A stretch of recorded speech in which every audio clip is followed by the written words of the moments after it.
तो जब भी हम किसी भी बिल्डिंग को डिजाइन करते हैं तो क्लाइमेट का उसके ऊपर ना बहुत ज्यादा इंपैक्ट पड़ता है। और देखिए डिफरेंट जो रीजन होते हैं वहाँ पे डिफरेंट तरीके से क्लाइमेट रहता है। तो आज की वीडियो में हम बात करेंगे कि किस तरीके से एक बिल्डिंग के ऊपर या फिर जब एक बिल्डिंग डिजाइन करते हैं तो क्लाइमेट के कौन से जो पार्ट है वो आपकी बिल्डिंग को जो है वो इंपैक्ट कर सकते हैं। बहुत ही ज्यादा यूजफुल ये वीडियो होने वाली है। तो चलिए आज की वीडियो शुरू करते हैं। ठीक है, क्लाइमेट से रिलेटेड हम बात करते हैं तो इसमें आपका हीट हो गया, आपका क्लाउडीनेस हो गया, ड्राइनेस हो गया, सनशाइन हो गया, विंड हो गया, रेन हो गया। तो बेसिकली ये जो सारी चीजें हैं आपकी बिल्डिंग की जो प्लानिंग होती है ना उसके ऊपर इंपैक्ट डालते हैं। और इन सब पॉइंट्स को अगर हम कंसीडर नहीं कर रहे हैं तो हम एक अच्छी प्लानिंग को नहीं कर सकते। तो क्लाइमेट के ना कुछ ऐसे एलिमेंट्स होते हैं जिसके बारे में ना आपको पता होना चाहिए। उन एलिमेंट्स के बारे में जो आज की वीडियो में बात करेंगे। तो सबसे पहले हम बात करते हैं सोलर रेडिएशन के बारे में। देखिए जो आपका सन होता है ना वो ऑलमोस्ट सारी जो एनर्जी होती है ना वो आपकी सन से लेता है, आपकी रेडिएशन की फॉर्म में। ये अर्थ जो है ना वो मूव करती है आपके सन के अराउंड। आपका स्लाइटली अगर हम बात करें तो जो इसका एंगल रहता है वो 66.5 डिग्री के अराउंड रहता है और ये 23.5 डिग्री के अराउंड जो है वो टिल्ट रहता है। अब जैसे कि फोटो में आप देख पा रहे हैं तो 21 जून को जो है वो कुछ इस तरीके से अर्थ जो है वो टिल्ट रहता है और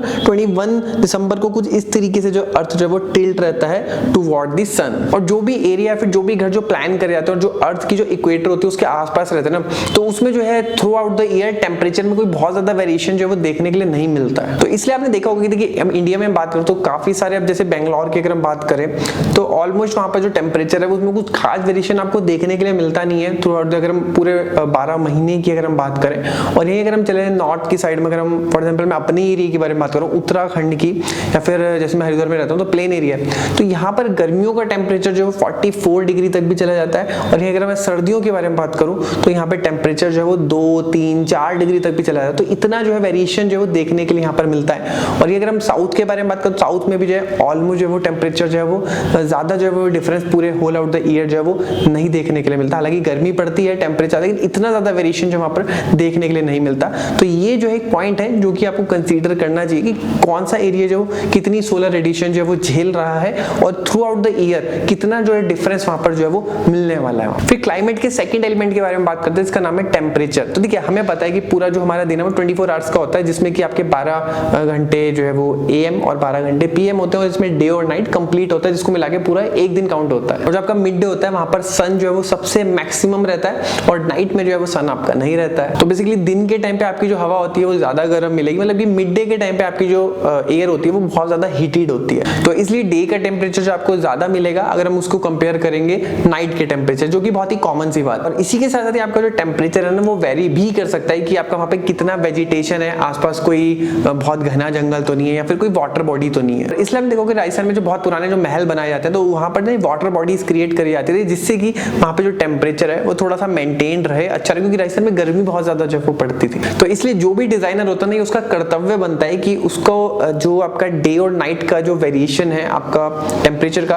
तो वो जो है उसको नोट करना चाहिए। इनफैक्ट आपका जो सीजनल जो वेरिएशन है जिसके बारे में मैंने अभी बात कर दी तो वो भी जो उनको नोट करना चाहिए।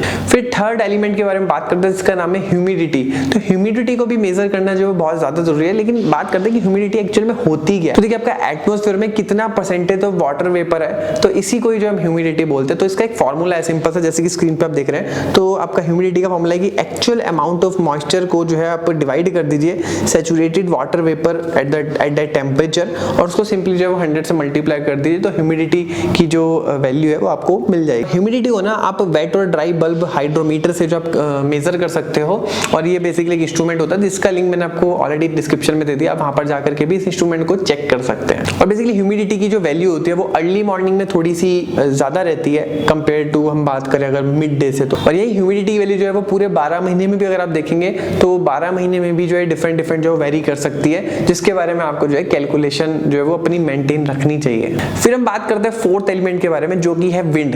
तो ये बहुत ही ज्यादा क्रूशियल पार्ट है और अगर बहुत हाई राइज बिल्डिंग बनती है तब तो बहुत ही ज्यादा इंपॉर्टेंट रोल जो है प्ले करता है स्ट्रक्चर डिजाइनिंग के अंदर। और अगर सिंपल भी घर बनता है तो भी अगर आप विंड को अच्छे से समझेंगे तो बहुत अच्छे तरीके से पॉजिटिव वे में आप इसका यूज अपने घर के अंदर कर सकते हैं। विंड को अगर मैं सिंपली एक लाइन में बताऊं तो विंड की एक डेफिनेशन है, wind is air in motion, मतलब कि आपका जब मोशन में जो है आपकी एयर रहती है तो उसको हम बोलते हैं विंड। और बेसिकली डिफरेंट जोन्स में आपकी जो विंड है वो डिफरेंट तरीके से जो है वो डेवलप होती है। अब जैसे कि फोटो देख रहे हैं आप, देखिए ना एक ग्लोबल पैटर्न है आपका विंड का। तो आप देख सकते हैं कि आपका एक तरफ नॉर्थ पोल हो गया, एक तरफ साउथ पोल हो गया, फिर एक तरफ आप देखेंगे कि आपका वार्मर एयर राइज हो गया लो प्रेशर में, फिर एयर डिसेंड हो गया आपका हाई प्रेशर में, फिर अगेन आपका वार्मर एयर राइजिस हो गया आपका, मतलब एयर जो है वार्म एयर वो राइज करती है आपका, फिर आपका एयर डिसेंट्स और हाई प्रेशर में। तो इस तरीके से ये पूरा एक पैटर्न है जिसके थ्रू आप जो है विंड को स्टडी कर सकते हैं। और इक्वेटर जो होता है ना, इक्वेटर के नियर आपकी जो विंड होती है वो काफी ज्यादा गर्म रहती है, और जो आपकी विंड जो है कैंसर और कैप्रिकॉर्न के आसपास रहती है तो वो जो विंड है वो आपकी ठंडी रहती है। और सिंपली अगर आप विंड को खुद भी स्टडी करना चाहते हैं तो नॉर्मली गूगल आप कर सकते हैं, और गूगल करके आपको जो है इंडिया के या फिर वर्ल्ड के डिफरेंट जोन्स में आप विंड के पैटर्न्स को देख सकते हैं कि किस किस तरीके से जो है वो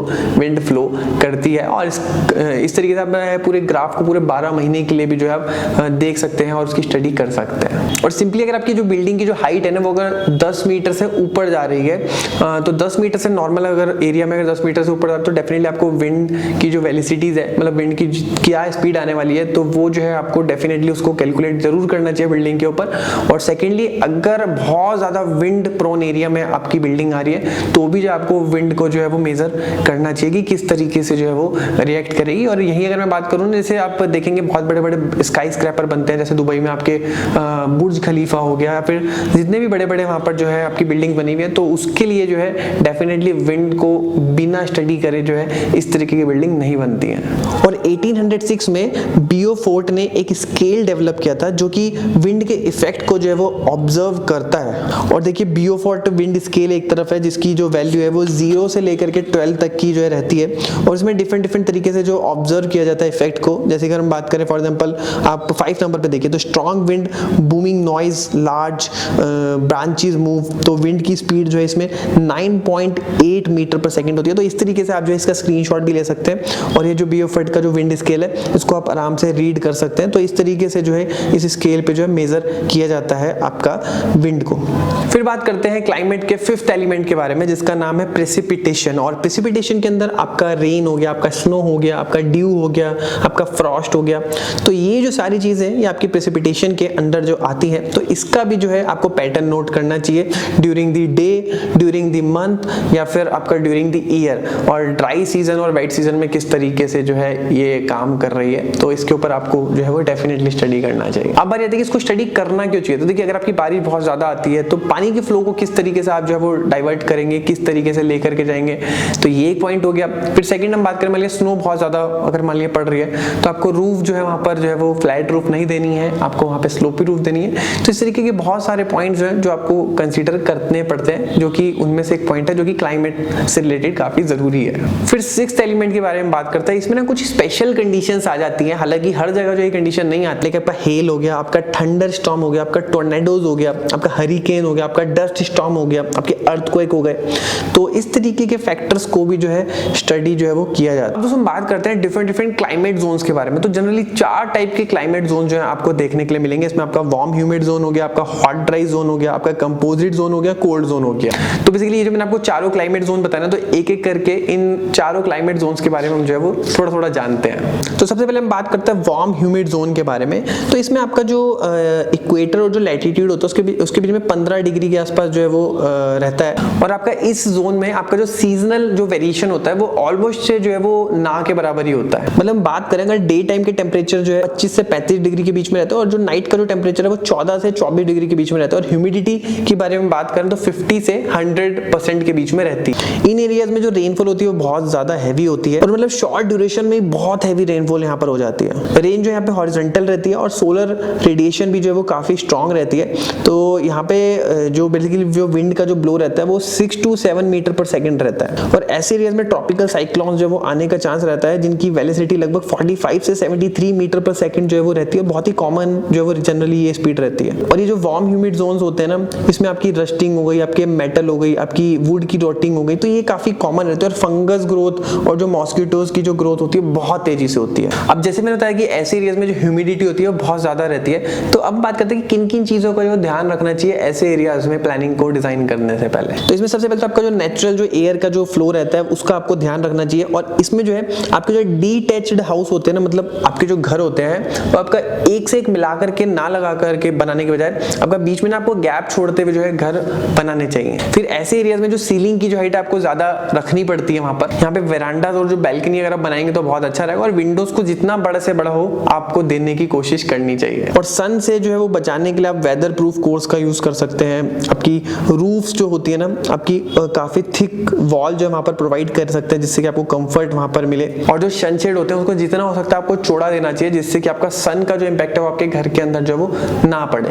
और यही जो शेड है ये आपके डोर और विंडो के ऊपर जो है आपको रेन से भी जो है वो बचाएगा। और अगर आप इंटीरियर्स और आर्किटेक्चर के काफ़ी सारे इंपॉर्टेंट टॉपिक्स को इजी वे में सीखना चाहते हैं इन डेप्थ तरीके से, लाइक आपका किचन डिजाइनिंग कैसे की जाती है, bathroom designing, interior design theme, colour combination rule, bedroom space planning, bathroom space planning, budget making thumb rules, आपके कलर कॉम्बिनेशन रूल, और भी बहुत सारे इन डेप्थ कोर्सेज आपको जो है डिटेल में मिल जाएंगे। लिंक आपको डिस्क्रिप्शन में मिल जाएगा। फिर बात करते हैं नेक्स्ट टाइप के जोन के बारे में, जिसका नाम है हॉट एंड ड्राई जोन। इस तरीके के जो जोन होते हैं इनका जो लैटिट्यूड है वो 15 से 25 डिग्री के बीच में जो है इक्वेटर में रहता है। और यहाँ पर आप जो हॉट और कूल सीजन को जो है वो आराम से देख सकते हैं। लोकेशन पे जो गर्मियों का जो टेम्परेचर 43 डिग्री से 49 डिग्री तक जो वो चला जाता है। और अगर हम नाइट के बारे में बात करें तो मैं 27 डिग्री से 32 डिग्री तक आता है। और विंटर्स में आपका 24 से 30 डिग्री तक, और नाइट में आपका जो अगेन आपका 17 डिग्री से 22 डिग्री तक जो वो रह जाता है। और रेनफॉल के बारे में बात करें तो 50 mm से लेकर के 150 mm तक के बीच में जो है वो ईयरली रहती है। और कुछ ऐसे एरियाज हैं इसमें जिसमें कि आपका रेन और जो सेवरल जो ईयर्स है, और ऐसे रीजन में कुछ ऐसे एरियाज है जहाँ पे की जो रेनफॉल है वो ना के बराबर होती है। और स्काई कंडीशन यूजुअली जो है वो क्लियर रहती है। अब जैसे कि यहाँ पर रेनफॉल जो है वो काफी कम रहती है, तो यहाँ पर आप फ्लैट रूफ का जो है वो यूज कर सकते हैं।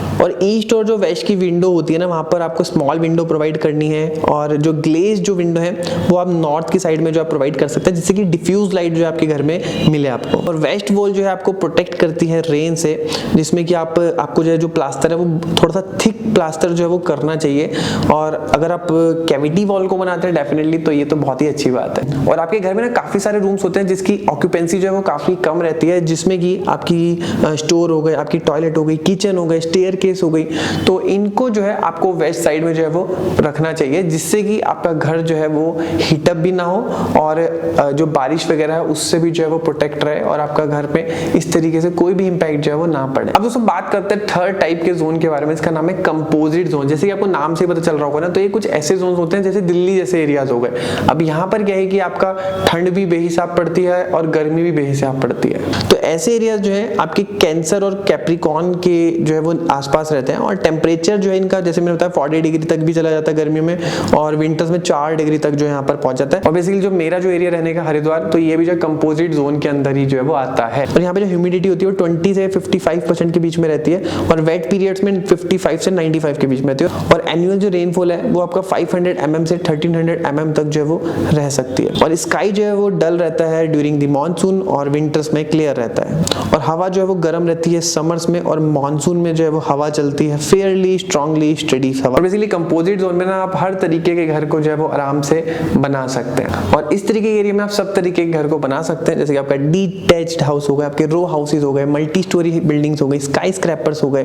तो बेसिकली डिफरेंट टाइप के जो हाउस होते हैं आप इन जोन में आप क्रिएट कर सकते हैं। फिर हम बात करते हैं फोर्थ जोन के बारे में, जिसका नाम है कोल्ड जोन्स। और इस तरीके के जोन जो है वो पोल के जो है वो नियर में रहते हैं, और आपका जो डे टाइम का जो टेम्परेचर है वो 10 डिग्री से 30 डिग्री के बीच में रहता है लगभग। और ये जो टेम्परेचर है ये गर्मियों में जो है वो आपका लगभग माइनस में भी चला जाता है। और मतलब आप देख सकते हैं मतलब नाइट का टेम्परेचर जो है वो नाइट का भी जो टेम्परेचर माइनस में चला जाता है। तो इतना जो टेम्परेचर का वेरिएशन जो यहाँ पर देखने के लिए मिलता है। मतलब अगर आप ओवरऑल देखेंगे तो डे और नाइट में अगर आप जाएंगे तो ठंडा ही आपको मिलेगा। मतलब रात को बेहिसाब ठंड और दिन में ठंड रहती है, मतलब ऐसा नहीं कि वहाँ पे गर्मी रहती है। तो इसलिए जो इनको कोल्ड जोन के अंदर रखा गया है। और यहाँ पे जो ह्यूमिडिटी का जो लेवल है वो 45% से लेकर के 100% के बीच में। रेनफॉल यहाँ पर हैवी रहती है, स्काई कंडीशन जो वो क्लाउडी रहती है during some time of year. और पिच्ड रूफ जो है वो जनरली यहाँ पर जो है वो यूज करी जाती है। और पिच्ड रूफ क्यों यूज करी जाती है? क्योंकि यहाँ पर डेफिनेटली अगर माइनस में टेम्परेचर जाता है तो बारिश होगी तो वो बर्फ की फॉर्म में ही होगी, तो आपका जो छत है उसके ऊपर वेट कम से कम आए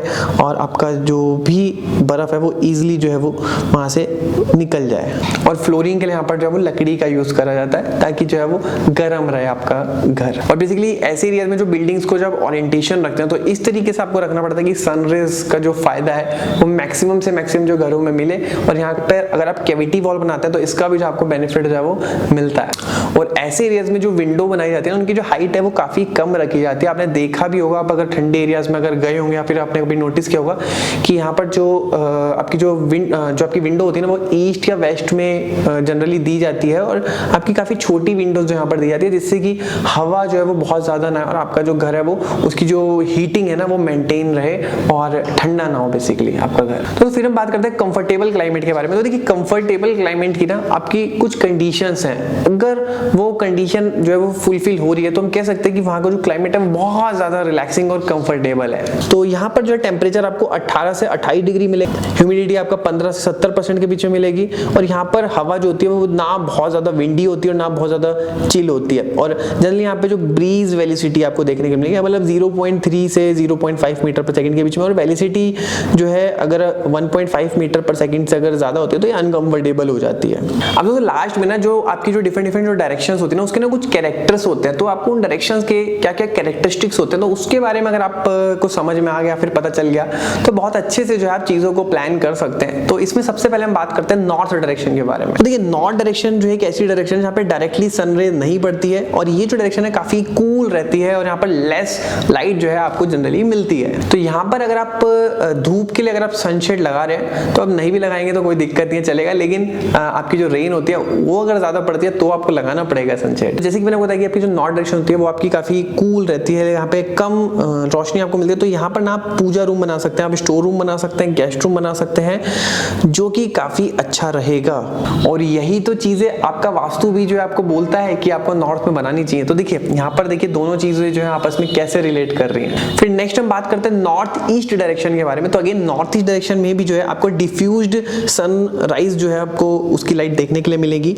तो डेफिनेटली ये भी एक आइडियल लोकेशन है आपका स्टडी रूम बनाने के लिए, जहां पर आपको लाइट तो मिलती है लेकिन इतना ज्यादा जो है वो हीट जो है यहाँ पर आपको नहीं मिलेगा, और यहाँ पर आप जो है अगेन आप पूजा भी जो है आप क्रिएट कर सकते हैं। फिर थर्ड डायरेक्शन के बारे में बात करते हैं जिसका नाम है ईस्ट डायरेक्शन। तो ईस्ट डायरेक्शन में आपको अर्ली जो सन जो राइज होता है ना उसकी ब्राइट रोशनी देखने के लिए मिलेगी, लेकिन उसमें हीट जो है वो आपको नहीं मिले। तो इसलिए कहा जाता है कि अगर आप साउथ ईस्ट में किचन बनाते हैं तो उसकी विंडो अगर आप ईस्ट में देते हैं तो काफी अच्छा रहता है, क्योंकि उस टाइम पे जो आपकी जो सन की जो रेज होती है ना उसमें हॉटनेस नहीं होती है जो कि आपके किचन के अंदर भी आती है, तो वहाँ के बैक्टीरियाज को भी आपका खत्म कर देती है और आपको भी जो है वो कोई बहुत ज्यादा हीटअप जो है वो नहीं करती है। और सबसे इंपॉर्टेंट बात है कि आपका आफ्टरनून में जब सन जो है साउथ की तरफ चला जाता है तो ईस्ट डायरेक्शन जो है आपकी ठंडी भी हो जाती है। लेकिन आपका जो डाइनिंग टेबल है उसको भी जो आप ईस्ट की डायरेक्शन में रख सकते हैं, जो कि काफी इंजॉय चेयरफुल एनवायरनमेंट जो है वो क्रिएट करके देता है जब आप मॉर्निंग के टाइम पे ब्रेकफास्ट करते हैं तो।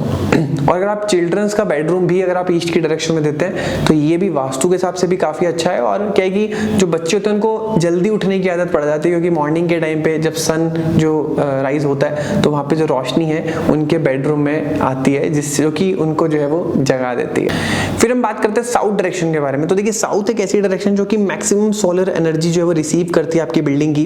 तो यहाँ पर सबसे पहली चीज तो ये कि आपको जो है जो सनशेड आप लगाते हैं तो वाइडर सनशेड आप लगाइए, और बेडरूम डेफिनेटली आप वहां पर दे सकते हैं, लेकिन जो आपके सनशेड है वो काफी वाइड होने चाहिए। फिर हम बात करते हैं साउथ वेस्ट डायरेक्शन के बारे में। तो साउथ वेस्ट डायरेक्शन एक ऐसी डायरेक्शन जो कि फोरनून में कम ब्राइट लाइट आपको मिलेगी, और आपका आफ्टरनून में काफी ब्राइट और काफी हॉटर लाइट जो सन की आपको वहां पर मिलेगी। और वेरांडा हो गया, डाइनिंग हो गया, बेडरूम हो गया, जो कि आप साउथ वेस्ट में जो है वो दे सकते हैं। और सफिशिएंट सेटबैक अगर आप प्रोवाइड करते हैं और वहां पर आप ट्री को ग्रो कर देते हैं साइड में, तो ये भी जो है काफी अच्छा जो है वो लुक दे सकते हैं। हम बात करते हैं नॉर्थ वेस्ट डायरेक्शन के बारे में। तो यहाँ पर आपको लेस लाइट मिलती है, तो अगेन आपका नॉर्थ वेस्ट डायरेक्शन भी काफी कूल रहता है, और यहाँ पर आप बेडरूम दे सकते हैं, बच्चों के लिए स्टडी रूम दे सकते हैं, जो कि नॉर्थ वेस्ट में काफी अच्छा रहता है। तो आई होप बिल्डिंग प्लानिंग में क्लाइमेट जो है वो किस तरीके से जो है वो अपना रोल प्ले करता है, इस टॉपिक के ऊपर ये डिटेल वीडियो आपको अच्छी लगी होगी। वीडियो अच्छी लगी तो वीडियो को लाइक कर दीजिए। और दोस्तों बहुत सारे छोटे छोटे इन्फॉर्मेटिव कंटेंट में